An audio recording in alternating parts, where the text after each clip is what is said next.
response to what Ramesh just mentioned, I think that will be somewhat conflicting the problem of conflicting objectives would arise in that case, because at one point we are looking at improving the quality of the education system so that we don't need coaching, and our the very entrance exams, which are right now very much memory focused and all, we need to reform that, and by doing what he's suggesting, we'll actually endorse the coaching part and tuitions part, and we'll actually discount the creativity part and the intelligence part in higher education.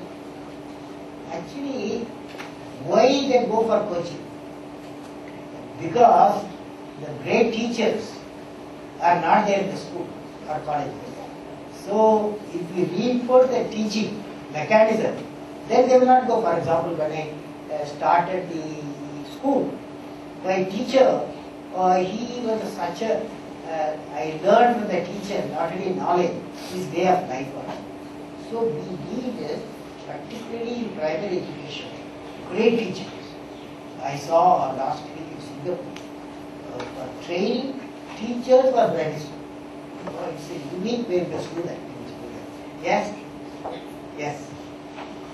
So with respect to creativity in primary education and making it more holistic, perhaps we need to base the system on a multiple intelligence theory, which says that it's not just verbal or numerical intelligence which needs to be developed in children and they need to be tested on that. But there are other forms of intelligence which are natural intelligence or physical intelligence with respect to how you handle materials, or even rhythmic intelligence, which is for music. So if all these intelligences are looked at and incorporated even in the evaluation, that examination is not just English, math or science, but it also looks at these intelligences, because one child may have more of one intelligence than the other. So this from the primary level itself would ensure that the students are then growing in whatever their strengths are, apart from getting the basic education. Have you heard of the Professor Yashpal? Yashpal, he comes quite often to teach a child. In the education program, he has proposed that up to the age 14, the children, when they go to the primary school, they love the classroom. Why? Because the creative teachers, they promote music, painting, building gadgets, and many activities that certain children converge on them. So I have a whole syllabus is a big bag our children carry. I want to see a creative education takes place. There are some of the points you have brought in. Definitely we will use it. Yes, sir. So I think there are two aspects of how we can look at it. One is we have to critically define which is the class we want to uplift. Yes. Which is the class we want to uplift, that's the first thing. And then after defining the strata, then we have to look at the inflection points in each of the education, and then whenever knowledge is imparted, there is a single point after which a specific class doesn't go up. We have to statistically determine those inflection points in the education system, rather than targeting the the apex level in the reservation policy. For each strata, we have to look at the figures and define the inflection point where a child doesn't go ahead. As in, maybe it can be a standard like 7th standard or 10th standard, or depending on the amount of fees, institution charges, or something like that.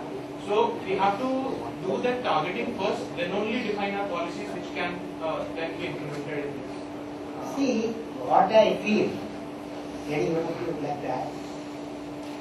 See, I have discussion results, my friend just now he summarized. The compulsory and free education up to the age of 14, I want to convey you, a parliament bill has come to the effect by 2009. Compulsory and free education up to the age 14 is going to come. The parliament has cleared, but state has to, in their legislation, they have to agree. So these one reform, big reform. Content generation, consistent with the needs of knowledge society. Content in the higher education, secondly in the higher education, particularly management education. Third one, selection, and training the primary school teachers to promote creativity of the earth. That's what you are doing just now. Then my solution, I believe you have to make reservation is insignificant. Okay. Yeah, reservation it vanish. How we can do? Increasing the capacities in all institutions. Increasing the capacity in all institutions along with suitable infrastructure is the only way to make reservation irrelevant. What is it? What is it on this point? How to make reservation irrelevant? I am giving an example. The engineering education today supply. Why not we do for management? Why not we do for medical? And why not we do bioscience?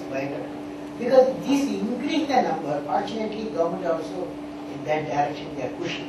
Yes. So rather than playing the devil's advocate here, but what I think is that is increasing the capacity the real solution, because what you are doing is that you are trying to obviate reservation just by saying that okay, if you want to do this, you have this opportunity to do this, rather than actually judging whether that person has the merit to do that or not. Because tomorrow, say there are 100 people in this country who want to be engineers, and there are 110 seats for engineering colleges. All the 100 will get into it. Tomorrow what will happen is, if there are 110 people who may not be as meritorious to be engineers, they know that engineering is a good career prospect, and just for the sake of being an engineer, they will go into engineering. That's something which is happening even today in the country, because for us as a student of standard 12, the best objective that we think is that either we should go in engineering or we should go in medical, because the career path is very fixed. We know that it is a certainty that you will be successful in some way or the other.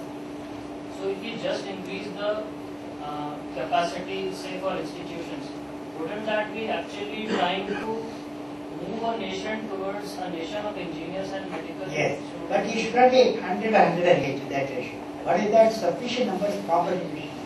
Would you like to comment on what my friend said? Any one of you? Yes? Yes.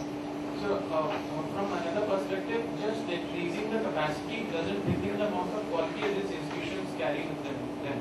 Like, I'll quote an example in IIT Kharagpur.